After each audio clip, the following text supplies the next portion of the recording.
കർത്താവിന്റെ അതിപരിശുദ്ധമായ നാമം ഈ പകലിൽ സ്തുതിക്കപ്പെടട്ടെ. परमेश्वर का अति पवित्र नाम की आज सुबह तारीफ हो जाए। ഈ വിശുദ്ധ സഭായോഗത്തിൽ വന്നെത്താൻ തിരുവെഴുത്തുമായി നിങ്ങളുടെ മുമ്പാകെ നിൽപ്പാൻ പ്രാപ്തനാക്കിയ ദൈവത്തിന് നിറഞ്ഞ ഹൃദയത്തോടെ ഞാൻ മഹത്വം സമർപ്പിക്കുക. और उस परमेश्वर को मैं तहे दिल से धन्यवाद देता हूँ जिसने मुझे सामर्थ्य दिया कि वचन के साथ आपके बीच में यहाँ आकर खड़ा रह पाया हूँ। ഞാൻ നെടുമ്പാശ്ശേരി എയർപോർട്ടിന് തൊട്ടടുത്താണ് താമസിക്കുന്നത്. നിങ്ങൾക്കൊക്കെ കൊച്ചിൻ എയർപോർട്ടിൽ വരുമ്പോൾ ഓർക്കണം, ഇതിന് തൊട്ടടുത്ത് നമ്മുടെ ഒരു കൂട്ടായ്മയുണ്ടെന്ന്. और कोचिन एयरपोर्ट के नज़दीक में ही नेडमाशेरी में मेरा सभा है। आप जब भी वहाँ आओ स्मरण कीजिएगा कि मेरी कलीसिया वहाँ है। ദൈവത്തിന്റെ മഹാകൃപയാൽ വളരെ ആത്മസന്തോഷമുള്ള ഒരു നല്ല കൂട്ടായ്മ ദൈവം ഞങ്ങൾക്ക് അവിടെ നൽകിയിട്ടുണ്ട്. और प्रभु की कृपा के द्वारा एक बहुत ही आत्मिक खुशी के साथ एक संगति प्रभु ने हमें वहाँ दिया है। കർത്താവിനെ നടത്തിയ കുറച്ച് കാര്യങ്ങൾ ചുരുക്കമായിട്ടൊന്ന് പറയാം എന്ന് ആഗ്രഹിക്കുക. और इच्छा रखता हूँ कि प्रभु ने अब तक मुझे जो चलाया उसे संक्षिप्त रूप में आपके रूप में गवाही रूपी दूं। എനിക്ക് 18 വയസ്സ് പ്രായമുള്ളപ്പോഴാണ് ഞാൻ ഈ പെന്തക്കോസ്ത് അനുഭവത്തിലേക്ക് വിശ്വാസത്തിലേക്ക് വരുന്നത്. मुझे 18 साल जब था तब मैं इस पेंतिकोस्त की अनुभव में विश्वास में आया। ഒരു കത്തോലിക്ക ഭവനത്തിലാണ് ഞാൻ ജനിച്ചു വളർന്നത്. एक कैथोलिक परिवार में मेरा जन्म हुआ था, बढ़ोतरी हुआ था। എങ്കിലും എന്നെ രക്ഷിപ്പാൻ ദൈവത്തിന് ദയ തോന്നി. फिर भी परमेश्वर को दया हुई कि मुझे वो उद्धार दे। ഞാൻ ഹൈ റേഞ്ചിലും വടക്കൻ കേരളത്തിലുമായിട്ടാണ് പ്രധാനമായിട്ട് കർത്താവിന്റെ വേലയിലായിരുന്നത്. हाई रेंज और उस प्रकार की जगहों में केरल में मेरी सेवकाई रही है। ഭാര്യയും 2 കുഞ്ഞുങ്ങളുമുണ്ട്. ഞങ്ങൾ കുടുംബമായി കർത്താവിന്റെ വേലയിലായിരിക്കുന്നു. पत्नी और 2 बच्चे हैं। पारिवारिक रूप से हम परमेश्वर की सेवा में ही हैं। എൻ്റെ മൂത്ത മോനെ ഒരുപക്ഷെ നിങ്ങൾ പലർക്കും അറിയാമായിരിക്കും, അവന് നമ്മുടെ ഒരുപാട് പാട്ടുകൾക്ക് സംഗീത സംവിധാനം ചെയ്തിട്ടുണ്ട്. और मेरा बड़ा बेटा जो है, कईयों को आप जानते भी होंगे, कई सारे गीतों में वो म्यूजिक भी दे चुका है। നമ്മളിപ്പോൾ പാടുന്ന യാഹേ നീ എൻ്റെ ദൈവം തലമുറ തലമുറയായി എന്നൊരു പാട്ട് കേട്ടിട്ടുണ്ടോ? കരമുയർത്താമോ? आप लोगों ने ये गीत सुना होगा या प्रभु? അത് മ്യൂസിക് ചെയ്ത് ടോംസൺ ആണ്. और उसका जो म्यूजिक देने वाला भी मेरा बेटा ही है। കോവിഡ് കാലത്ത് ഇറങ്ങിയ യേശുവിൻ നാമം എൻ പ്രാണന് രക്ഷ, കുഞ്ഞാടിൻ രക്തം എൻ വീടിന് മുദ്ര, RS വിജയരാജ് എന്ന് പറഞ്ഞ എഴുതിയ പാട്ടാണ്. എന്നാൽ അതിന് വേറൊരു വേർഷൻ സംഗീതം ചെയ്ത് ടോംസൺ ആണ്. और टॉमसन ने ही है। ये जो कोविड के पहले जो गीत लिखा था, पासवान ने बताया, उसी का एक नया वर्जन भी उन्होंने निकाला है। പക്ഷെ 3 വർഷത്തിന് മുമ്പ് അവന് ഒരു വലിയ കാർ അപകടം സംഭവിക്കുകയുണ്ടായി. लेकिन 3 साल पहले एक बड़ा कार का दुर्घटना उसके जीवन में हुआ। ലോർഡ്സൺ ആന്റണി എന്ന് പറയുന്ന ഒരു പാട്ടുകാരനോടുകൂടെ ഒരു പ്രോഗ്രാമിന് വേണ്ടി തിരുവനന്തപുരത്തേക്ക് പോകുമ്പോൾ 2022 കല്ലമ്പലം, ആറ്റിങ്ങലിനടുത്ത് കല്ലമ്പലം എന്ന സ്ഥലത്ത് വെച്ച് രാത്രിയിൽ ഇവർ ഓടിച്ചുകൊണ്ട് പോയ കിയോ സെൽട്ടോസ് എന്ന പുതിയ കാറും ഒരു വാനുമായിട്ട് കൂട്ടിയിടിച്ച് ഒരു വലിയ അപകടം സംഭവിച്ചു. और 2022 में जो वो सेवकाई में लॉर्डसन के साथ एक म्यूजिक के लिए सामान गए थे और रात को जब आ रहे थे तब वहाँ पे एक रास्ते में ही एक बड़ा कार एक्सीडेंट में उनका जो गाड़ी के साथ दुर्घटना हुआ। ആ കാറ് ഗവൺമെന്റ് കണ്ടം ചെയ്ത് കളഞ്ഞു. അത്ര നിലയിൽ ആ കാറ് തകർന്നു പോയി. और वो कार को गवर्नमेंट ने वहीं पे खत्म कर दिया। इतना ही बुरी तरह से जैसे आप देख रहे हो वैसे हुआ है। അങ്ങനത്തെ ഒരു കാറിൽ നിന്ന് 2 പേരും ജീവനോടെ ഉണ്ടെന്നുള്ളത് വിശ്വസിക്കാൻ കഴിയാത്തൊരു और കാര്യമാണ്. ऐसे एक दुर्घटना में से 2 बच्चे इस समान जीवित बच गए। ये विश्वास करना भी कठिन बात है। എന്നാൽ ലോകത്തിൽ ഒരുപാട് ലക്ഷക്കണക്കിന് ദൈവത്തിന്റെ ജനം പ്രാർത്ഥിച്ചു. അതുകൊണ്ട് ദൈവം അവരെ ജീവനിലേക്ക് തന്നു. लेकिन संसार के कोने कोनों में कितने ही सारे विश्वासियों ने उनके लिए प्रार्थना किया, इसलिए परमेश्वर ने जीवन रूपी उन्हें वापस हमें दिया। ലോർഡ്സന്റെ കാൽ 2ആയിട്ട് ഒടിഞ്ഞു. കുടലിന് കുറെ പ്രയാസങ്ങൾക്ക് സംഭവിച്ചു. लॉर्डसन का जो है दोनों पैर टूट गए। उनके पेट में भी कुछ तकलीफें हुई। എൻ്റെ മോനാണ് വണ്ടി ഓടിച്ചുകൊണ്ട് പോയത്. അവനാണ് കൂടുതൽ ഗുരുതരമായ അപകടങ്ങൾ പ്രയാസങ്ങൾ സംഭവിച്ചത്. पासवान के बेटे ने ही गाड़ी चलाया था, उसको ही सबसे ज्यादा तकलीफ भी वहां हुआ। ഇനി ഒരിക്കലും അവൻ എഴുന്നേറ്റ് നടക്കുമെന്നോ അവനെ വണ്ടി ഡ്രൈവ് ചെയ്യുമെന്നോ ഒന്നും ആർക്കും ചിന്തിക്കാൻ പോലും കഴിയത്തില്ലായിരുന്നു. कोई ऐसे सोच भी नहीं सकता था कि फिर से वो बिस्तर से खाट से उठ पाएगा और फिर से ड्राइविंग भी कर पाएगा। എന്നാൽ ഇന്ന് ഞാൻ ഇവിടെ ഇന്ന് പ്രസംഗിച്ചുകൊണ്ടിരിക്കുമ്പോൾ അവൻ തിരുവനന്തപുരത്ത് സുരേഷ് ബാബു പാസ്റ്റർ അവിടെ കീബോർഡ് വായിച്ചുകൊണ്ടിരിക്കുകയാണ്. लेकिन आज यहाँ पे जब मैं प्रचार कर रहा हूँ तो त्रिवेंद्रम में सुरेश बाबू की कलीसिया में अभी वो वहाँ कीबोर्ड बजा रहा है। ദൈവം ജീവിക്കുന്നു. प्रभु जीवित है। അത് മാത്രമേ എനിക്ക് ആ വിഷയത്തിൽ പറയാനുള്ളൂ. केवल उतना ही मैं उस विषय में कह पाऊंगा। ഇതുപോലെ ഒത്തിരി വലിയ പ്രതിസന്ധിയിലൂടെ ഞാൻ കടന്നു പോയിട്ടുണ്ട്. और इतने कई सारे परेशानियों के बीच में से मैं गया भी हूँ। കറുകച്ചാലിനടുത്ത് ചമ്പക്കര എന്ന സ്ഥലത്തിരിക്കുമ്പോഴാണ് ഞാൻ യഹോവയുടെ സാക്ഷികളെ കുറിച്ചുള്ള എൻ്റെ ആ പുസ്തകം എഴുതുന്നത്. चंपकरा जो जगह है केरल में, वहां पे जब मैं रहता था तब यहोवा की गवाही इस समान का एक किताब मैंने लिखा। ആ അത് എഴുതിക്കൊണ്ടിരിക്കുമ്പോഴാണ് എനിക്ക് വെള്ളിടി വെട്ടി എൻ്റെ ഭാര്യ മരിച്ചു പോകണമെന്നൊരു സ്ഥിതിയിലായിരുന്നു. ദൈവം ദയ തോന്നി അന്ന് ഞങ്ങളെ വിടുവിച്ചു. लेकिन वहां पे ही एक बार इस समान मेरी पत्नी गुजर जाए ऐसा एक घटना हुआ, लेकिन उसके बीच में से भी प्रभु ने हमें संभाले रखा. 93 തൊട്ട് 97 വരെ മൂവാറ്റുപുഴയ്ക്കടുത്ത് വാഴക്കുളം എന്ന് പറയുന്ന സ്ഥലത്ത് ഞാൻ പാസ്റ്ററായിരുന്നു. 93 से 97 में मुआट्टपुरा में एक जगह में वो पासवान के रूप में थे. അവിടെ വർഷാവസാന പ്രാർത്ഥന നടക്കുമ്പോൾ ഒരു പയ്യൻ കൊണ്ടുവന്ന് നമ്മുടെ പള്ളിക്ക് ബോംബിട്ടു. പക്ഷെ അവൻ്റെ കാല് പോയി. ദൈവം ഞങ്ങളെ അത്ഭുതകരമായിട്ട് ഞങ്ങളെ വിടുവിക്കും. और साल के अंत में हम वहां पे सभा चला रहे थे तो वहां कोई भाई आया, बॉम्ब भी डाला, लेकिन हमें कोई तकलीफ नहीं हुआ. उस भाई के पैर चले गए. 2010 എനിക്ക് തികച്ചും അപ്രതീക്ഷിതമായി ഒരു പുസ്തക കേസുണ്ടായി. പത്തനംതിട്ട സബ് ജയിലിൽ 60 ദിവസം കിടക്കേണ്ടുന്ന ഒരവസ്ഥയുണ്ടായി. और 2010 में जो है मेरे किताब के वजह से कोई तकलीफें हुई और वहां पे केरल में 60 दिन मुझे जेल में भी पड़े रहना पड़ा. നമ്മുടെ ഒരു വിശ്വാസി ചെയ്ത ഒരു ചെറിയ വിവരക്കേടിന്റെ ഒരു പുസ്തകം ഒരു വിവാദമായതുമായി ബന്ധപ്പെട്ടാണ് അങ്ങനെ ഞാൻ ജയിലിൽ കിടന്നത്. और छोटा सा एक किताब के अंदर के विवाद की वजह से मुझे इस समान जेल में पड़े रहना पड़ा. പക്ഷേ ദൈവത്തിന് എന്നോട് ദയ തോന്നി. लेकिन प्रभु को मुझ पे दया दिखाई. കർത്താവിന്റെ വചനവുമായി പല സ്ഥലങ്ങളിൽ യാത്ര ചെയ്യാൻ ദൈവം അതിനുശേഷം എന്നെ സഹായിച്ചു. परमेश्वर के वचन को लेकर कई जगहों में जाकर गवाही ठहराने के लिए प्रभु ने मुझे सहायता വിചാരിക്കാത്ത किया. നിലയിൽ ശുശ്രൂഷയുടെ പുത്തൻ വാതിലുകൾ സ്വർഗ്ഗസ്ഥനായ ദൈവം ദയ തോന്നി എനിക്ക് വേണ്ടി सोचा തുറക്കുകയുണ്ടായി. ना हो ऐसे नए द्वारों को परमेश्वर मेरे लिए खोलता जा रहा है. അതിനുശേഷമാണ് ഞാൻ ഈ മീഡിയയിൽ കുറച്ച് കാര്യങ്ങൾ ഇൻവോൾവ്മെന്റ് ആയത്. और उसके बाद की घटना के बाद ही मैं मीडिया में कई बातों में इन्वॉल्व होने लगा. കീഴിലത്തുള്ള പെനിയൽ ബൈബിൾ സെമിനാരിയിൽ 17 വർഷം ഞാൻ അധ്യാപകനായിരുന്നു. पेनियल बाइबल सेमिनारी जो है वहां पे 17 साल में वहां का एक गुरु के रूप में रहा हूं. ഞാൻ ജയിലിൽ നിന്ന് വന്നപ്പോൾ ആ സെമസ്റ്ററിൽ എനിക്ക് ടൈം ടേബിൾ ഇട്ടില്ല. और जेल से जब आया था तो उस सेमेस्टर में मुझे टाइम टेबल नहीं दिया गया था.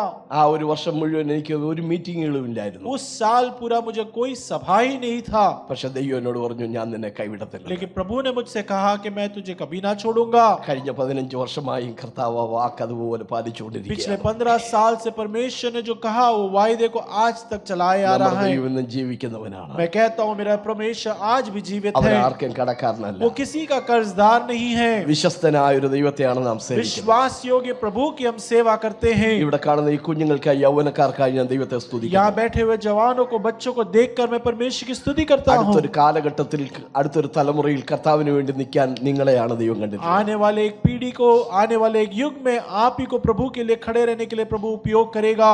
ദൈവം നിങ്ങൾക്ക് നൽകിയിരിക്കുന്ന എല്ലാവിധ താലന്തുകളും കഴിവുകളും ദൈവരാജ്യത്തിന് വേണ്ടി ഉപയോഗിക്കണം. परमेश्वर ने आपको जो कोई वरदाने दिए हैं परमेश्वर के राज्य के लिए आप उपयोग करते रहे. ദൈവം നമുക്ക് നൽകിയിരിക്കുന്ന എല്ലാ ഫെസിലിറ്റീസും കർത്താവിന്റെ നാമത്തിന് മഹത്വത്തിന് വേണ്ടി ഉപയോഗിക്കണം. परमेश्वर ने हमें जो कोई सुविधाएं दी है वो सब प्रभु की महिमा के लिए उपयोग करते रहे. ഒരുപക്ഷെ ഇനി ഒരിക്കൽ നമുക്ക് ഇങ്ങനെ അവസരങ്ങൾ കിട്ടിയെന്ന് വരില്ല. हो सकता है ऐसा एक अवसर हमारे जीवन में अब ना मिलेगा. അതുകൊണ്ട് ആ ലക്ഷ്യബോധത്തോടെ നമ്മുടെ ശുശ്രൂഷയും ജീവിതം മുന്നോട്ട് നയിപ്പാൻ ദൈവം നമ്മെ സഹായിക്കും. इसलिए उसी लक्ष्य के समझ के साथ हमारे जीवन को आगे बढ़ाने प्रभु हमें सहायता करें. പല ഭാഷയിൽ നിങ്ങളൊക്കെ ദൈവത്തെ സ്തുതിക്കുന്നുണ്ടപ്പോൾ ഞാൻ കർത്താവിനെ നിറഞ്ഞ ഹൃദയത്തോടെ മഹത്വപ്പെടുത്തുകയാണ്. कई भाषाओं में इस कलीसिया में स्तुति हो रही है परमेश्वर को सुनकर मैं परमेश्वर की महिमा कर रहा ലോകത്തിലെ हूं. ഏത് രാജ്യങ്ങളിൽ പോയാലും അവിടെ എല്ലാം സത്യത്തിലും ആത്മാവിലും ആരാധിക്കുന്ന ഒരു വലിയ സമൂഹത്തെ നമുക്ക് കാണാൻ കഴിയും. दुनिया के कोई भी कोने में चले जाओ सत्य परमेश्वर को आत्मा में आराधना करने वाले एक झुंड को हम देख ही पाते हैं. നാം ഒറ്റയ്ക്കല്ല, हम अकेले नहीं हैं. നമ്മുടെ കൂടെ ഒരു വലിയ സമൂഹമുണ്ട്. हमारे साथ एक बड़ा समाज है. അതിനെല്ലാം ഉപരി ഉടയവനായ ദൈവം നമ്മോട് കൂടെ उस ഉണ്ട്. सबसे बढ़कर हमारा जो परमेश्वर हमारे ദൈവം साथ നമ്മെ है. നടത്തും. ദൈവം നമ്മെ നടത്തും. परमेश्वर में चलाएगा. പ്രതിസന്ധികളുടെ നടുവിലാണ് നിങ്ങൾ ദൈവത്തിന്റെ പ്രവർത്തികൾ കാണുന്നത്. परेशानियों के बीच में ही तो प्रभु के कार्य को देखते हैं. കഷ്ടതയുടെ ആഴത്തിലായിരിക്കും ദൈവത്തിന്റെ കരുണയും കരുതലും നിങ്ങൾ कष्टता ആസ്വദിക്കുന്നത്. की गहरा में ही तो परमेश्वर की करुणा और उसकी आसरा को हम महसूस करते हैं. കരങ്ങളെ ഉയർത്തി നമുക്ക് കർത്താവിന് സ്തോത്രം हाथों को ചെയ്യാം. उठाते हुए परमेश्वर की स्तुति करें.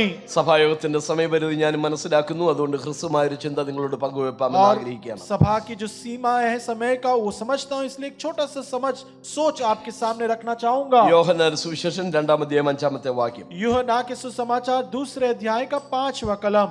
उसकी माता ने सेवकों से कहा, जो कुछ वो तुमसे कहे वही करना.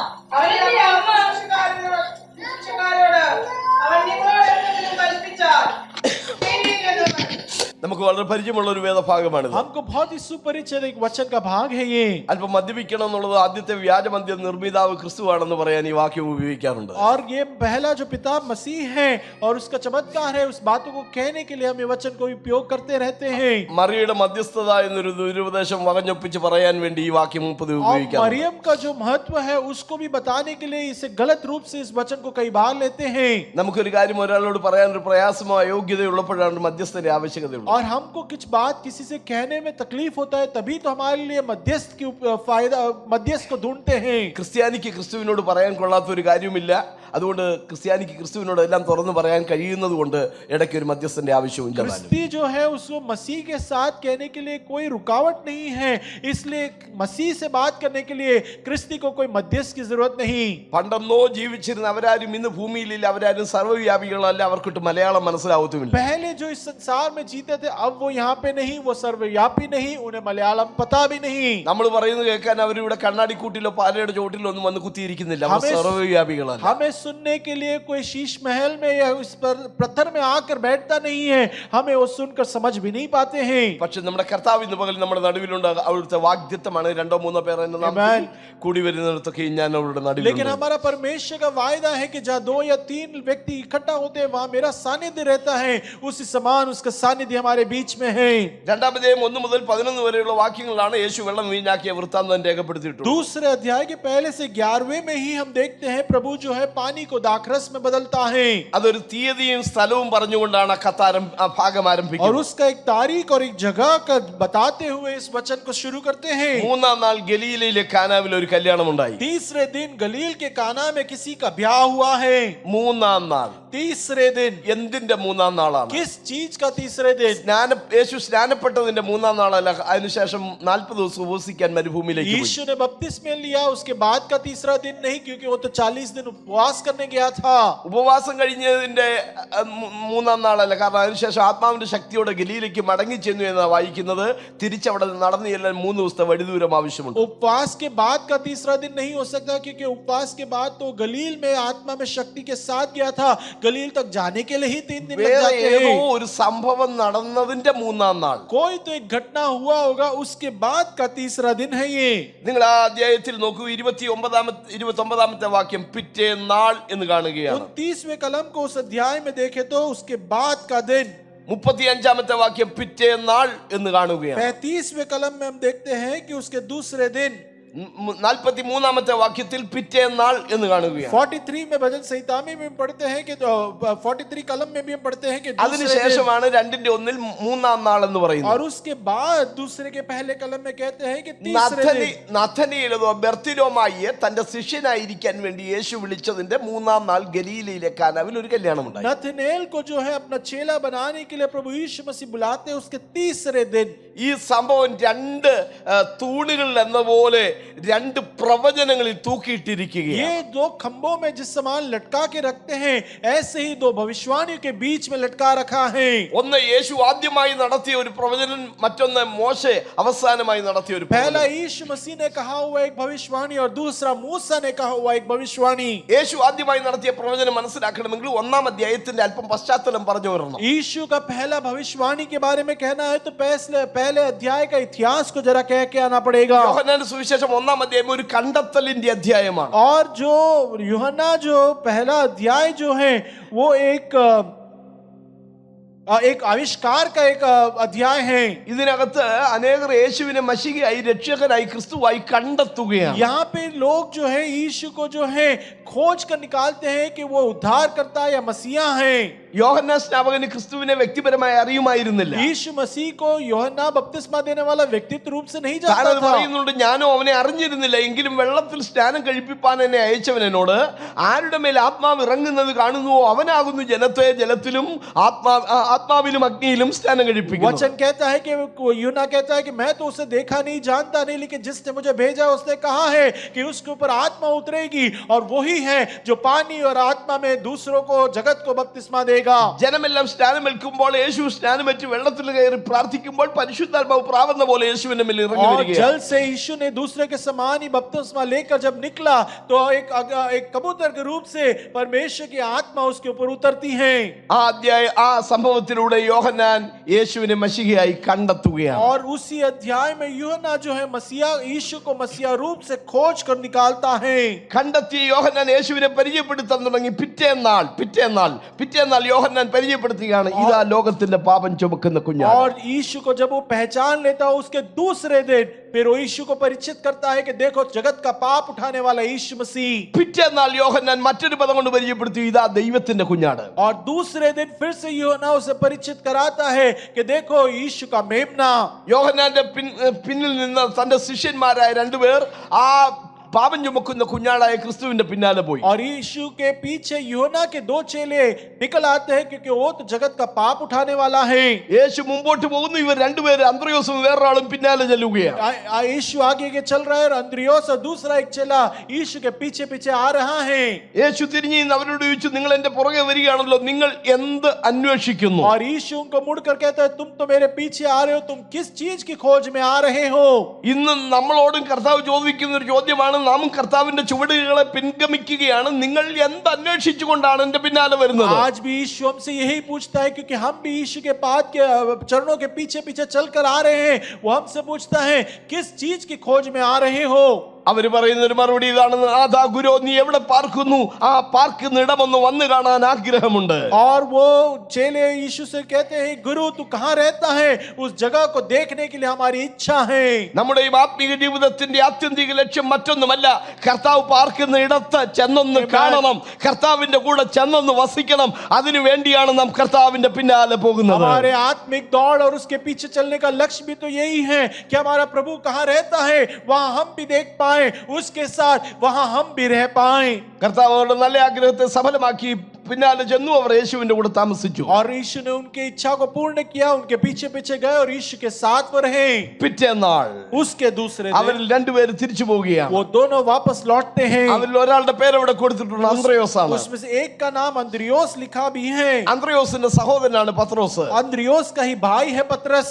അവർ മുക്കുവന്മാരാണ്, മീൻ പിടിച്ചാണ് और वो ജീവിക്കുന്നത്. तो मछुआरे हैं, मच्छी पकड़ कर जीते हैं. എവിടെ പോയാലും രാത്രിയാവുമ്പോ അവർ വീട്ടിൽ വരാറുണ്ട്. कहीं पे भी जाए शाम ढलते ही वो घर पे പക്ഷേ आते हैं. അന്ത്രയോസ് ഒന്നും വീട്ടിൽ വന്നിട്ടില്ല. लेकिन उस दिन अंद्रियोस घर नहीं आया. പത്രോസിനെ രാവിലെ അപ്പനും അമ്മയും കൂടെ തട്ടി ഉണർത്തി. पतरस को सुबह माँ बाप ने जगाया. എടാ, നിന്റെ അനിയൻ ഇന്നലെ വീട്ടിൽ വന്നിട്ടില്ല, എന്താ സംഭവിച്ചെന്ന് അറിയത്തില്ല, കടലിൽ പോയതാണോ, നീ ഒന്ന് പോയി തിരക്കിട്ട് अरे വരാൻ. तेरा भाई तो आया नहीं है, क्या हुआ हमें पता नहीं, समुद्र की ओर जाओ और उसको पता कर. അങ്ങനെയോ പത്രോസ് അവന്റെ അനിയനെ അന്ത്രയോസിനെ തിരക്കി ചെല്ലുകയാണ്. और पतरस देखो अंद्रियोस के खोज करते हुआ जा रहा है. ചെല്ലുമ്പോൾ അന്ത്രയോസ് ഇങ്ങോട്ട് ഇറങ്ങി വരുന്നു. जाता है तो देखो अंद्रियोस उधर से चल के आता है. കണ്ട സ്ഥലത്ത് വെച്ച് തന്നെ പത്രോസ് അന്ത്രയോസിനോട് വഴക്കിടാൻ തുടങ്ങി. और जहाँ देखा उसी जगह में पतरस अंद्रियोस से झगड़ने लगता है. എടാ, നീ എവിടെയായിരുന്നു കഴിഞ്ഞ രാത്രി എന്ന് ചോദിച്ചു വഴക്കിടുകയാണ്. अरे कल रात को तू कहाँ था कहते वहाँ झगड़ता है. ഇന്നത്തെ ഭാഷയിലായിരുന്നില്ല, ഒരു മിസ് കോൾ എങ്കിലും അടിക്കത്തില്ലായിരുന്നു എന്ന് ചോദിച്ചത്. आज की भाषा में कहेंगे तो कम से कम एक मिस कॉल तो लगा देता तू. ആമേൻ. അവൻ പറഞ്ഞു, അച്ചാച്ചാ ഞാൻ വേറെ എങ്ങും ആയിരുന്നില്ല, കഴിഞ്ഞ രാത്രി മശികയുടെ കൂടെ ആയിരുന്നു ഞങ്ങള്. और उसने कहा भाई मैं और कहीं नहीं था, कल शाम को तो मसीहा के साथ था मैं. ആമേൻ. പത്രോസ് പറഞ്ഞു, എനിക്ക് ഒന്നും കേൾക്കണ്ട, പെട്ടെന്ന് വാ, വീട്ടിൽ പോവാ. और पतरस कहता है मुझे कुछ नहीं सुनना, जल्दी आ, घर जाना है. ആമേൻ. അന്ത്രയോസ് പറഞ്ഞു, അച്ചാച്ചാ വീട്ടിൽ പിന്നെ ആയാലും പോകാം, കർത്താവിനെ പിന്നെ കാണാൻ പറ്റത്തില്ല, ഒന്ന് വന്ന് കണ്ടിട്ട് പോകാമെന്ന് പറഞ്ഞു അന്ത്രയോസ് പത്രോസിനെ വലിച്ചിടിച്ച് യേശുവിന്റെ അടുക്കിലേക്ക് കൊണ്ടുവരികയാണ്. अंद्रियोस देखो पतरस से कहता है भाई घर तो हम वापस भी जा सकते हैं बाद में, लेकिन इस मसीहा को तू देख नहीं पाएगा. उसके हाथ को पकड़कर खींचकर यीशु के पास ले आता है. വന്ന് നിന്ന ഉടനെ യേശുവിനെ അടിമുടി നോക്കിയിട്ട് ഒരു പ്രവചനം പറഞ്ഞു, നീ ശീമോനാകുന്നു, നീ കേഫയാകും എന്ന് യേശു പറയുകയാണ്. और यीशु उसको ऊपर से नीचे तक देखता और कहता है कि तू सीमोन है, तू ही उद्धार देगा. ശീമോൻ എന്ന വാക്കിന്റെ അർത്ഥം ആടി ഉലയുന്നവൻ എന്നാണ്. കേഫ എന്ന രാമപദത്തിന്റെ അർത്ഥം പാറക്കഷ്ടം എന്നാണ്. और सीमोन का नाम तो देखो डगमगाने वाला, लेकिन केफा कहे तो अटल पत्थर है. ഇന്ന് ജീവിതത്തിൽ നീ ഒരു സ്ഥിരതയും ഇല്ലാത്തവനാ, എന്നാൽ നീ നാളെ പാറ പോലെ ഉറപ്പുള്ളവനാകുമെന്ന് യേശുവിന്റെ ഭാവിയെ നോക്കി പ്രവചിക്കുകയാണ്. उसके भविष्यवाणी को उसके भविष्य को देखते हुए भविष्यवाणी करता है कि आज तू तो डगमगा रहा है, लेकिन भविष्य में तू एक अटल पत्थर बनने वाला है. യേശുവിന്റെ അടുക്കൽ വരുമ്പോഴാണ് നിന്റെ ഭാവി തെളിഞ്ഞു വരുന്നത്. यीशु के चरणों में आएगा तभी तो तेरा भविष्य ഏതാടിയുലയുന്നവനെയും ഉറപ്പിച്ചു നിർത്താൻ, കരുത്തുള്ളവനാക്കി മാറ്റാൻ കർത്താവിന് കഴിയും. कोई भी डगमगाने वाला उसको स्थिर खड़ा रखने के लिए परमेश्वर सक्षम है। പിറ്റേന്നാൾ उसके दूसरे दिन യേശു അത് വഴി പോകുമ്പോൾ यीशु वहां से चल के जाता है, तब ഫിലിപ്പോസിനെ കണ്ടെത്തുകയാണ്. फिलिप्पोस को मिलता है। എന്റെ പിന്നാലെ വരാൻ പറഞ്ഞു. फिलिप्पोस को कहते हैं मेरे पीछे അങ്ങനെ आओ। യേശു ഫിലിപ്പോസിനെ കണ്ടെത്തി. ऐसे यीशु फिलिप्पोस को खोजता है। യോഹന്നാൻ അടയാളത്തിലൂടെ യേശുവിനെ കണ്ടെത്തി. यूहन्ना ने तो चिन्ह के द्वारा यीशु को खोजा। യോഹന്നാന്റെ പരിചയപ്പെടുത്തലിലൂടെ ആന്ത്രയോസ് യേശുവിനെ കണ്ടെത്തി. यूहन्ना के परिचय के द्वारा अंद्रियोस यीशु को मिलता है। ആന്ത്രയോസിലൂടെ പത്രോസ് കർത്താവിനെ കണ്ടെത്തി. अंद्रियोस के द्वारा पतरस यीशु को मिलता है। യേശു ഫിലിപ്പോസിനെ കണ്ടെത്തി. यीशु फिलिप्पोस को खोजता है। പിറ്റേന്നാൾ वो दूसरे दिन ഈ ഫിലിപ്പോസ് തന്റെ ഒരു കൂട്ടുകാരനായ നഥനയേലിനെ കണ്ടെത്തി. ये फिलिप्पोस ने उसका एक मित्र नथनएल को खोज निकाला അവനോട് പറഞ്ഞടാ ഞങ്ങൾ കണ്ടെത്തിയിരിക്കുന്നു. और उससे कहता है भाई हमने खोज लिया। ആരെയാ കണ്ടെത്തിയത്? किसको खोजा है? ന്യായപ്രമാണത്തിൽ മോശയും പ്രവാചകന്മാരും പറഞ്ഞിരിക്കുന്ന മശിഹയെ ഞങ്ങൾ കണ്ടെത്തിയിരിക്കുന്നു. न्यायों की किताब में मूसा और भविष्यवक्ताओं ने कहा उस मसीहा को हमने खोज लिया। അതാളാരാ? वो कौन है भाई? നസ്രേനായ യേശുവാണ്. नसरी यीशु है वो।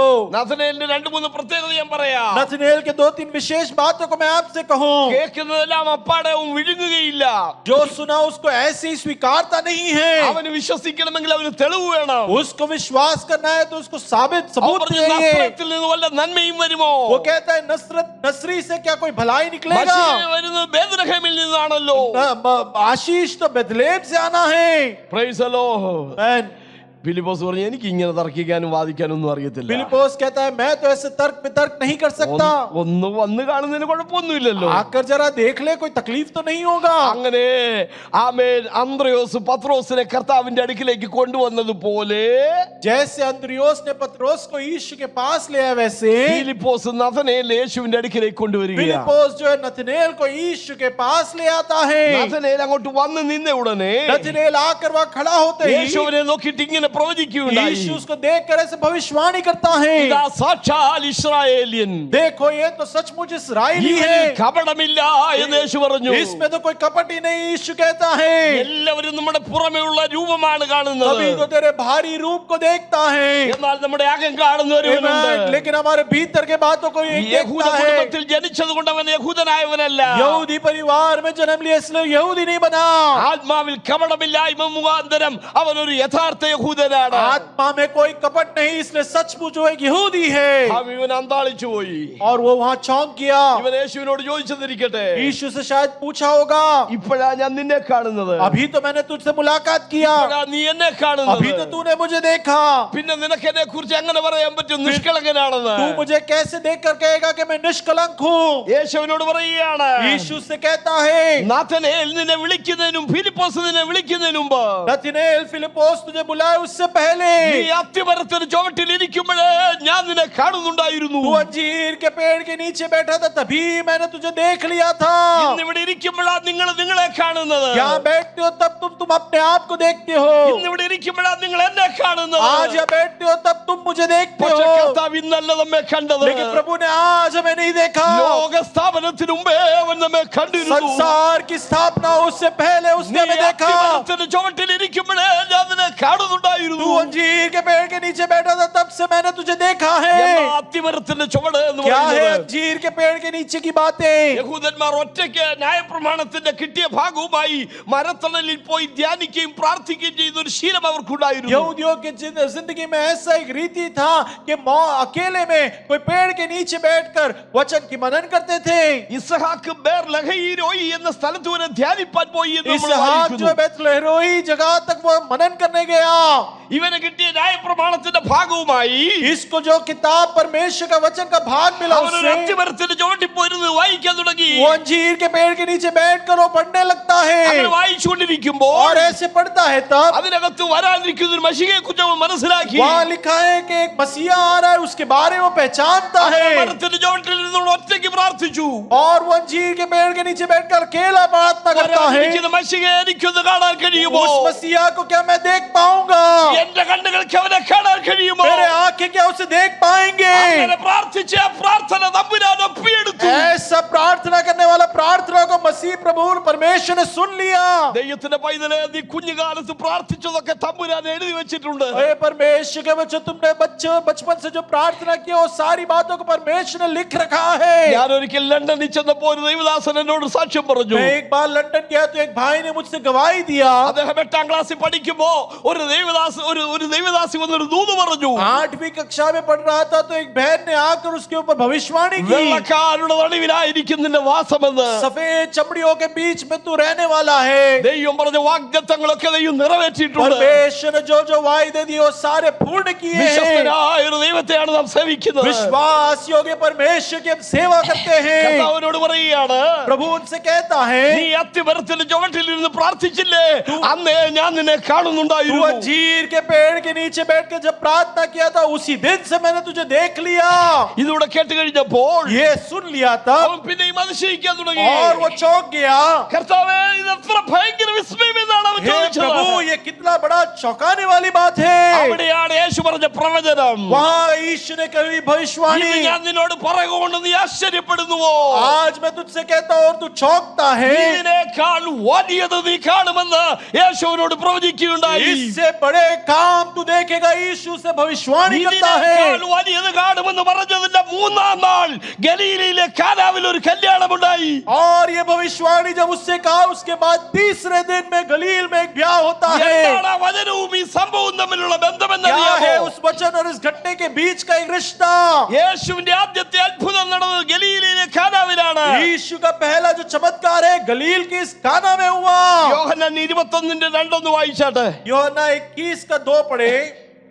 ശിമോൻ പത്രോസും ആ ദിദിമോസ് എന്ന തോമസും ഗലീലുള്ള കാനാനിലെ നഗരയിൽ ഗലീലയിലെ കാനായിലെ നഥനയേൽ. गलील के काना नगर का नथानेल। യേശുവിന്റെ അത്ഭുതം നടന്നത് ഇവന്റെ വീട്ടിലാണോ എന്ന് എനിക്കറിയത്തില്ല. यीशु का चमत्कार या इसके घर में हुआ मैं नहीं जानता। അവന്റെ ഗ്രാമത്തിലാണ് യേശുവിന്റെ ആദ്യത്തെ അത്ഭുതം लेकिन നടന്നത്. उसी के गांव में पहला चमत्कार हुआ ഇവൻ है। ഗലീലയിലെ കാനാവിലുള്ളവനാണ്. ये तो गलील का काना का रहने वाला ഒരു है। കല്യാണ വീട്ടിന്റെ സന്ദർഭം ഒന്ന് ചിന്തിച്ചു एक നോക്കിയാട്ടെ. ब्याह के घर की परिस्थिति को सोचे।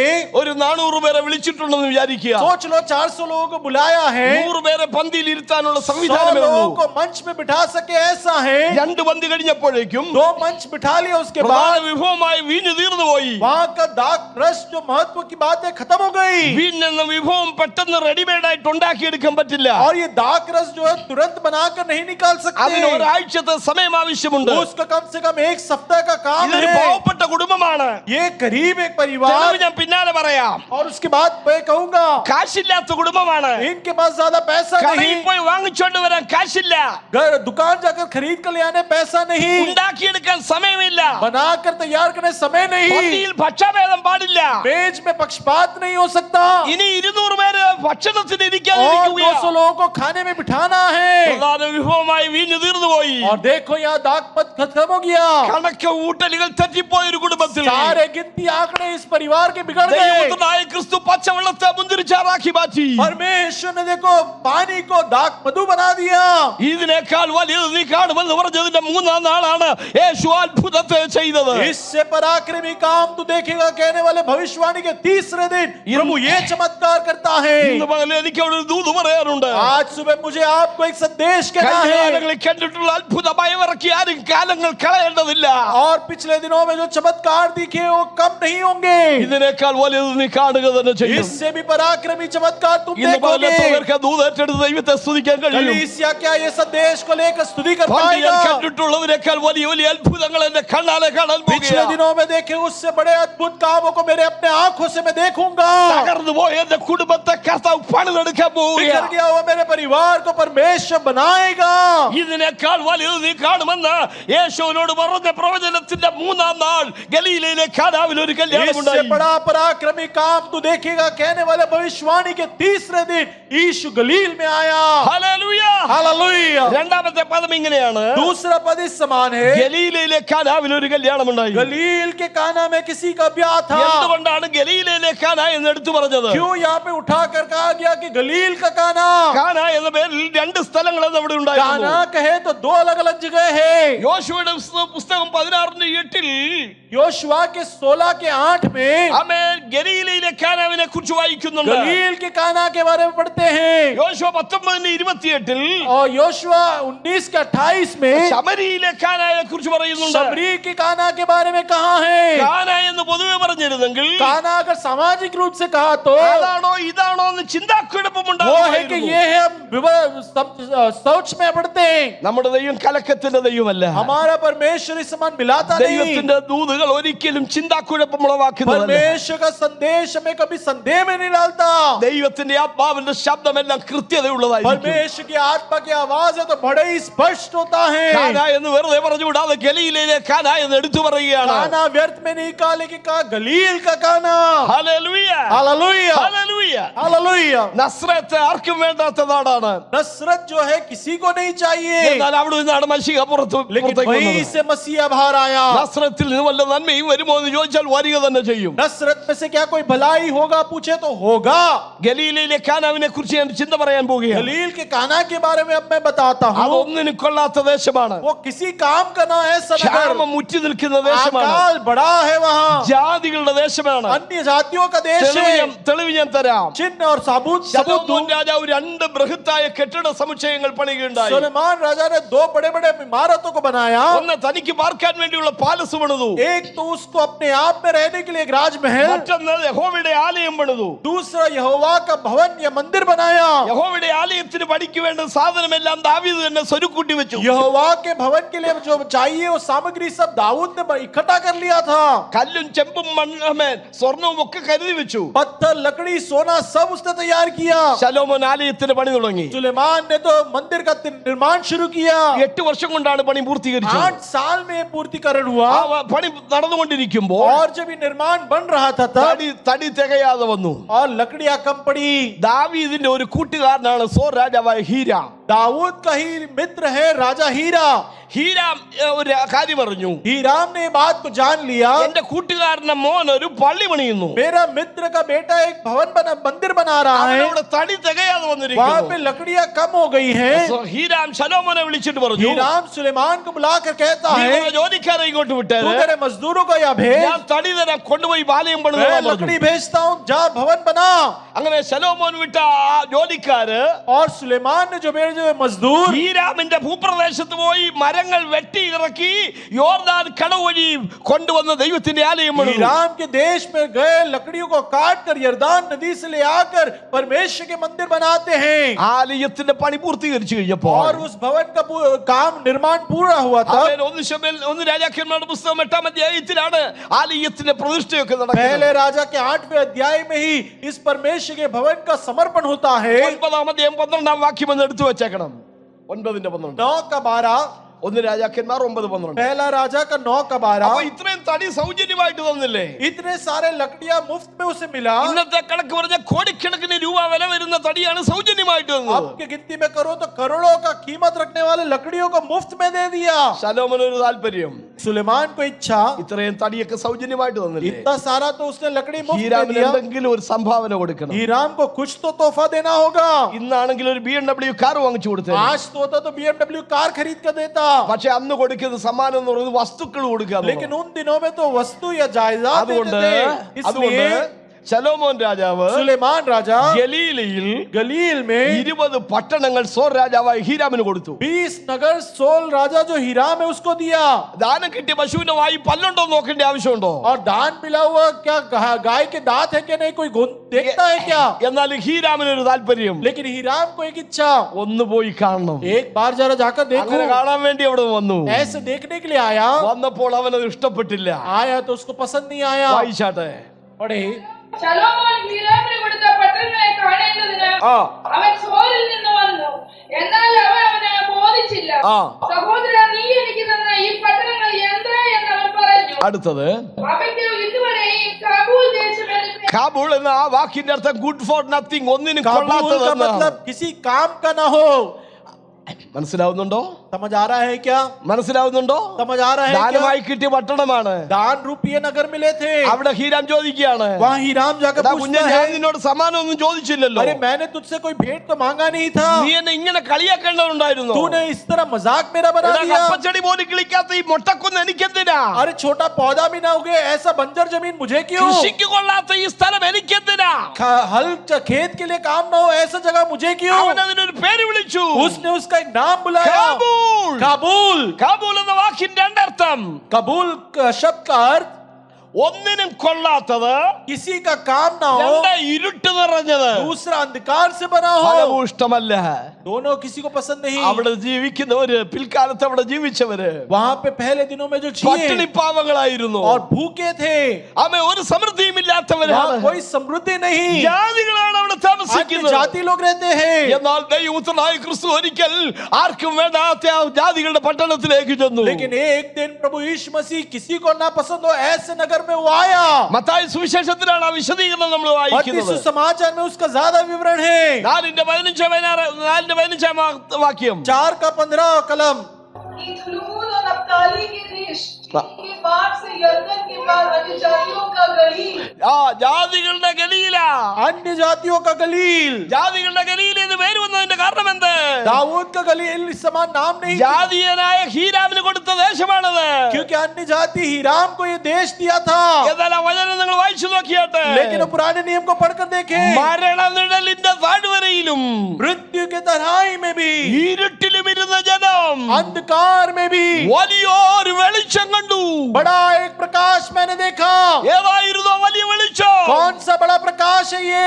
ഏത് മനുഷ്യനെയും പ്രകാശിപ്പിക്കുന്ന സത്യവെളിച്ചമാണ് कोई भी ക്രിസ്തു. मनुष्य को प्रकाशित करे ऐसा सत्य परमेश्वर का प्रकाश, ലോകത്തിന്റെ വെളിച്ചമാണ് ക്രിസ്തു.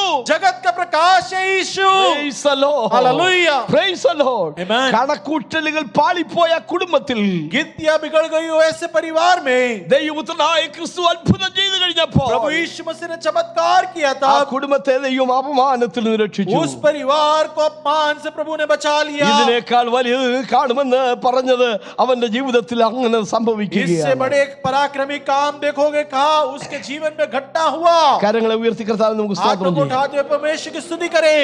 ആമേൻ. സമയപരിധി കൊണ്ട് കുറച്ച് ചിന്തകൾ ചുരുക്കമായി പറഞ്ഞു समय संक्षिप्त में है इसलिए छोटी बातें जल्द से कहूं. ആ ഭാഗത്ത് 4 വ്യക്തികളെ നമുക്ക് കാണാൻ കഴിയും. उस भाग में हम 4 व्यक्तियों को देखते हैं. ഒന്ന് യേശുവിന്റെ അമ്മയായ മറിയ അവിടെ ഉണ്ടായിരുന്നു എന്നാ വായിക്കുന്നത്. पहला यीशु की माता मरियम थी वहां. ആത്മാക്കളെ ആദായപ്പെടുത്തുന്നു. ഇതിൽ നമുക്കൊക്കെ ഉപയോഗിക്കാൻ കഴിയുന്ന 2-3 നല്ല ശൈലികൾ മറിയയുടെ ജീവിതത്തിൽ നിന്ന് ഞാൻ मरियम ചൂണ്ടിക്കാണിക്കാം. के जीवन से आज हम जो उपयोग करें या सीख पाए ऐसे 2-3 शैलियों को बताऊं. അവൾ ആ കുടുംബത്തിലേക്ക് ചെന്നപ്പോൾ वो परिवार में गई ആ तब കുടുംബവുമായി നല്ലൊരു ഇന്റിമസി ഉണ്ടാക്കാൻ ഇടപെടാൻ അവൾ തയ്യാറായി. और उस परिवार के साथ एक अच्छा करीबी रिश्ता बनाने वो तैयार हो गई. കല്യാണ വീട്ടിൽ വന്ന എല്ലാവരും അതിഥികൾ ചമഞ്ഞ് പൂമുഖത്തിരിക്കുമ്പോ അവൾ ആ വീട്ടിനുള്ളിലേക്ക് കയറി ചെല്ലുകയാണ്. ब्याह के घर पे सब लोग आकर मदिरा पीकर बैठे हैं तब ये उस घर के भीतर जाती है. അവളിൽ ഒരു നല്ല വിശ്വസ്തയായ സുഹൃത്തിനെ കണ്ടെത്തിയത് കൊണ്ടാണ് വീഞ്ഞു തീർന്നു പോയെന്ന ദുഃഖം അവർ അവളോട് और പങ്കുവെച്ചത്. क्योंकि उस परिवार के साथ एक अच्छा करीबी रिश्ता रख लिया इसलिए परिवार के लोगों ने उससे कहा कि दाग बंद खत्म हो गया. നിങ്ങളുടെ കൂടെ കമ്പനിയിൽ ജോലി ചെയ്യുന്നവര്, आपके साथ कंपनी में जो नौकरी നിങ്ങളിൽ करते हैं, വിശ്വസ്തനായ ഒരു സുഹൃത്തിനെ കണ്ടെത്താൻ കഴിഞ്ഞാൽ आप अगर इस समान एक विश्वसनीय मित्र बन पाए तो അവരുടെ മനസ്സിനെ അലട്ടുന്ന വലിയ പ്രശ്നങ്ങൾ അവർ നിങ്ങളോട് പങ്കുവയ്ക്കും. उनके जिंदगी में जो परेशानियां होती है वो आपसे वो बांटेंगे. മറിയ ചെയ്ത കാര്യം എന്താണ്? और what she has Maryam done. ने क्या किया?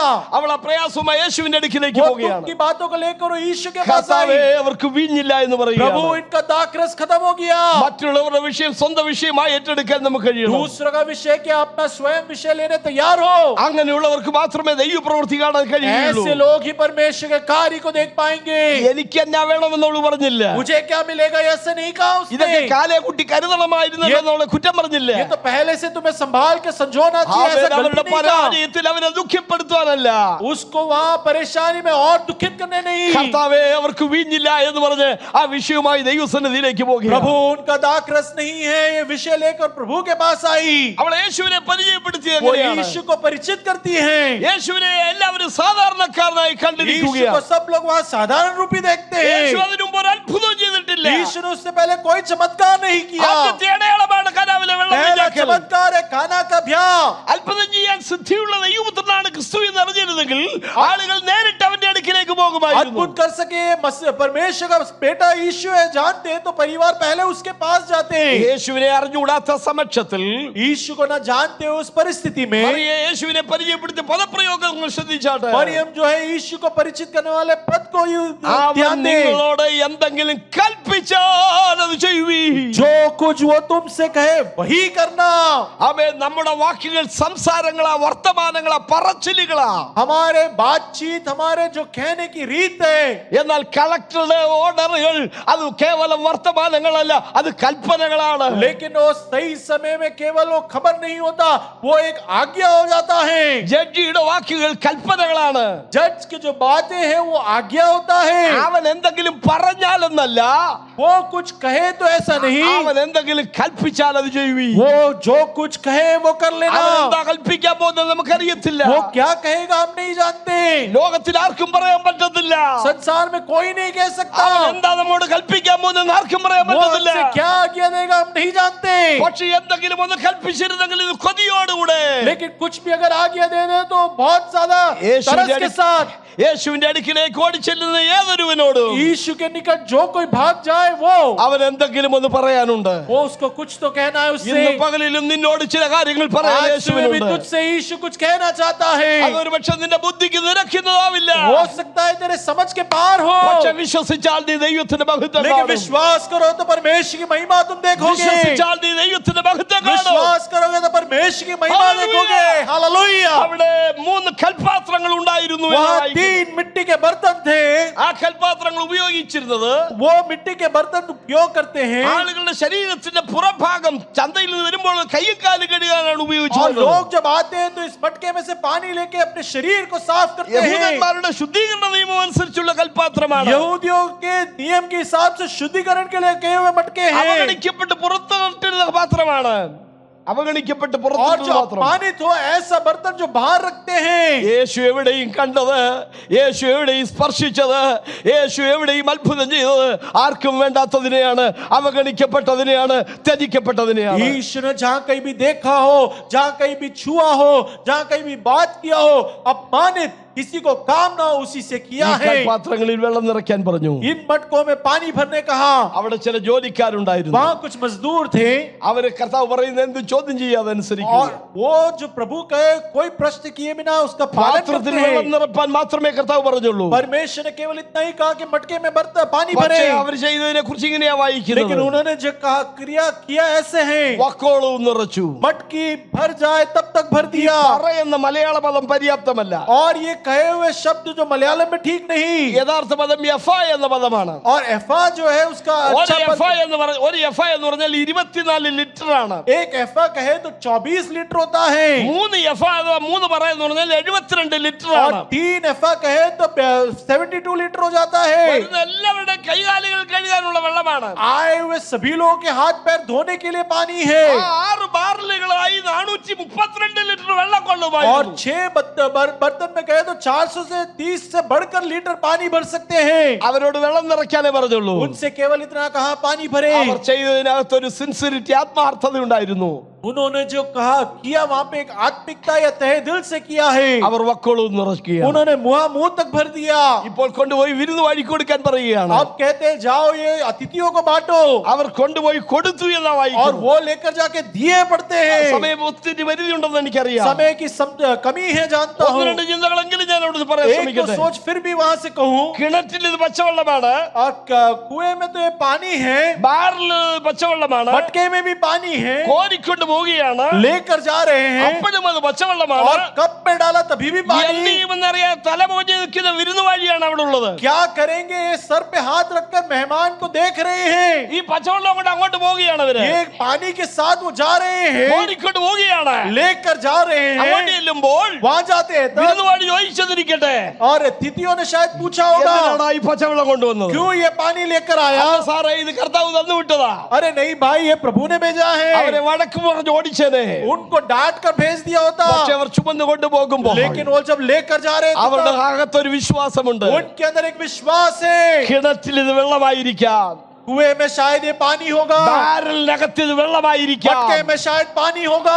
ബക്കറ്റിനകത്ത് ഇത് വെള്ളമായിരിക്കാം. बकेट के अंदर पानी होगा, പക്ഷെ അവൻ പറഞ്ഞിട്ടാ ഇത് ചുമന്നുകൊണ്ട് लेकिन പോകുന്നത്. उसने कहा इसलिए मैं उठा के आया हूँ। അവിടെ ചെല്ലുന്നതിന് മുമ്പ്, वहां पहुंचू उससे पहले, വിരുന്നുവാടി രുചിക്കുന്നതിന് മുമ്പ് और लोग इसे चखे उससे पहले, ദൈവത്തിന്റെ ശക്തി അതിനകത്ത് വ്യാപരിക്കുകയായി. परमेश्वर की शक्ति यहाँ पे उड़ेगी। ഇന്ന് പകലിൽ കർത്താവിനെ വിശ്വസിച്ചോ, आज सुबह तुम विश्वास कर ഒരു लो, ഘോഷനെ പോലെ പ്രവർത്തിച്ചോ, एक घोषणा के साथ कार्य നീ करे। ലജ്ജിക്കപ്പെടാൻ ദൈവം तू അനുവദിക്കുകയില്ല. लज्जित हो ऐसे प्रभु कभी नहीं मौका വിരുന്നുവാടി देगा। രുചിക്കുന്നതിന് മുമ്പ് ദൈവശക്തി വെളിപ്പെട്ടു. लोग वह चखे उससे पहले परमेश्वर की शक्ति प्रकट हुई। ഹല്ലേലൂയ. हालेलुया। ദൈവത്തിന്റെ പ്രവർത്തിക്ക് കാലവും ഒരു ക്രമീകരണമുണ്ട്. परमेश्वर के कार्यों के लिए एक रीत होता है, ആ വിരുന്നുവാഴിയാണ് ഭക്ഷണശാലയിലെ മുഴുവൻ കാര്യവും ക്രമീകരിക്കുന്നത്. और वो जो मालिक है वही वो खाने के सारे बातों को देखता है। കർത്താവ് എന്താണ് പറഞ്ഞത്? प्रभु ने क्या कहा? ഇപ്പോൾ കൊണ്ടുപോയി വിരുന്നുവാഴിക്ക് കൊടുക്കണം. अब जाकर अतिथियों को बांटो, പ്രോപ്പർ ചാനലിലൂടെ പോകട്ടെ. और बाहर के चैनल से जाऊं क्या? അല്ലാതെ അവരെ കർത്താവ് പന്തിയിലേക്ക് പറഞ്ഞു വിട്ടില്ല. यह उनको सीधा मंच में नहीं भेजा। ദൈവത്തിന്റെ കാര്യങ്ങളെല്ലാം ക്രമീകൃതമാണ്. परमेश्वर के सारे काम एक क्रिया के हिसाब से, വിരുന്നുവാഴി അത് രുചിച്ചു നോക്കി. और अतिथियों ने उसको चख कर देखा। അവൻ മണവാളനെ വിളിച്ചിട്ട് ചോദിക്കുകയാണ്, दूल्हे को बुलाकर पूछते हैं, ഇത്രയും നേരം ഇത് നീ എവിടെ സൂക്ഷിച്ചു വെച്ചിരുന്നു? इतना अच्छा दाखरस अब तक कहाँ संजो कर रखा था? എല്ലാവരും ആദ്യം ആമേൻ ലഹരി കൂടിയത് കൊടുക്കാറുണ്ട്. पहले तो सब लोग पहले जो नशा बढ़े वो पहले देते പിന്നീട് हैं, ലഹരി കുറഞ്ഞതാണ് കൊടുക്കാറ്. उसके बाद कम नशा वाला നീ पिलाते हैं। എന്താണ് ഇത് ഇങ്ങനെ ചെയ്തത്? तूने ऐसा क्यों किया? നീ എന്തിനാണ് ഇത് മറച്ചു വെച്ചത്? क्यों इसे अब तक छुपा कर रखा? ആമേൻ അയക്ക് മറുപടിയില്ല. उसके पास उत्तर नहीं देने। ഇതാണ് ലോകവും ക്രിസ്തുവും തമ്മിലുള്ള വ്യത്യാസം. यही तो है मसीह और संसार के बीच का अंतर। നല്ലതെന്ന് തോന്നിക്കുന്ന പലതും കാണിച്ച് ലോകം നമ്മെ വലയിലാക്കപ്പെടുത്തും. अच्छा है दिखाकर लोग हमें पहले संसार के लोग आकर्षित कर लेंगे, പിന്നീട് എളുപ്പമായത് തന്ന് അവർ നമ്മെ വഞ്ചിക്കും. और उसके बाद खराब पिलाकर या देकर हमें छल करेंगे। എന്നാൽ ലോകം കാണാത്ത ചിലത് അവൻ നിനക്ക് വേണ്ടി കരുതി लेकिन വെച്ചിട്ടുണ്ട്. संसार न देखो ऐसे कुछ बातों को ईश्वर ने ലോകം संभाला തരാത്ത है। ചിലത് അവൻ നിനക്ക് വേണ്ടി കരുതി വെച്ചിട്ടുണ്ട്. संसार ने देखो ऐसी बातों को तेरे लिए प्रभु ने संभाला है। മണവാളൻ പോലും അതിശയിക്കത്തക്ക രീതിയിൽ ദൈവം ചിലത് നിനക്ക് വേണ്ടി കരുതി വെച്ചിട്ടുണ്ട്. लोग चौंक जाए ऐसे कई बातों को परमेश्वर ने तेरे लिए संजो कर रखा है। Hallelujah. Hallelujah, hallelujah. Praise the Lord. ഇവിടെ വചനത്തിൽ വായിക്കുന്നത് യേശുവിന്റെ നാമം മഹത്വപ്പെട്ടു എന്നാണ്. यहाँ पे वचन में पढ़ते हैं कि यीशु के नाम की महिमा हुई। മഹത്വം അപഹരിക്കാൻ പലരും അവിടെ പരിശ്രമിക്കാം. महिमा हटाने के लिए कई लोग शायद कोशिश करें। മറിയ പറഞ്ഞേനെ, मरियम कहेगी, ഞാൻ ഇവിടെ ഉണ്ടായിരുന്നോണ്ടാ, ഇല്ലെങ്കിൽ ഇപ്പൊ കാണായിരുന്നു. मैं यहाँ थी इसलिए तो हुआ, नहीं तो देख लेते तुम लोग। ഞാനല്ലേ പറഞ്ഞ അവൻ എന്തെങ്കിലും मैंने ही तो कहा था कि वो जो कहे वो कर लेना। ആമേ. നീ ജോലിക്കാർ വിടുവോ? मजदूर क्या छोड़ेंगे? കൊച്ചമ്മയോട് മിണ്ടാതിരിക്കും. കഷ്ടപ്പെടാൻ ഞങ്ങൾ 5-6 പേരുണ്ടായിരുന്നോണ്ടാ, ഇല്ലായിരുന്നു ഇപ്പൊ കാണായിരുന്നു. अरे बहन तुम वहां चुप बैठो, हम लोग मजदूरी किए इसलिए तो ये देखे। ഈ 6 ബാരലുകൾ പറഞ്ഞേനെ, ये मटके 6 बोल देते, നിങ്ങളൊക്കെ മിണ്ടാതിരുന്നാട്ടെ, तुम सब चुप बैठो। ഇരുന്ന് തരാൻ ഞങ്ങൾ 5-6 പേരുണ്ടായിരുന്നോണ്ടാ, ഇല്ല ഇപ്പൊ കാണായിരുന്നു. अरे मटके हम यहाँ बैठे हुए थे इसलिए भरा गया, नहीं तो तुम देखते क्या होता। വിരുന്നുവാഴി വിടുമോ?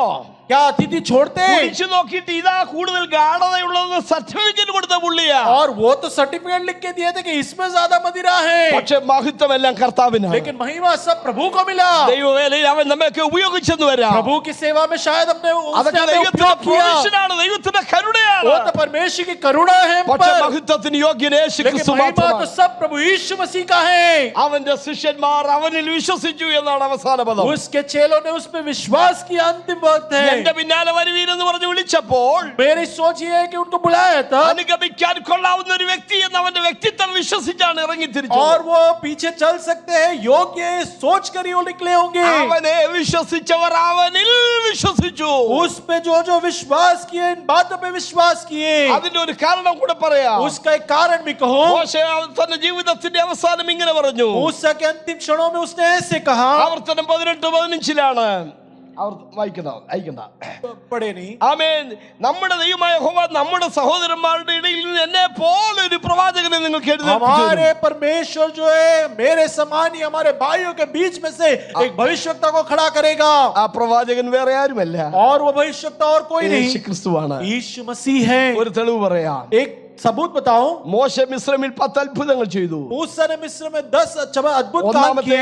ഒന്നാമത്തെ അത്ഭുതം പുറപ്പാട് 7:19 निर्गमन के 7 के 19 में है पहला। അന്ന് മിസ്രൈമിലെ കൽപാത്രങ്ങളിലും ആറുകളിലും തോടുകളിലുമുള്ള വെള്ളമെല്ലാം രക്തമായി മാറി. उस दिन मिस्र के सारे मटके और नदियों के पानी जो है लहू बन गए।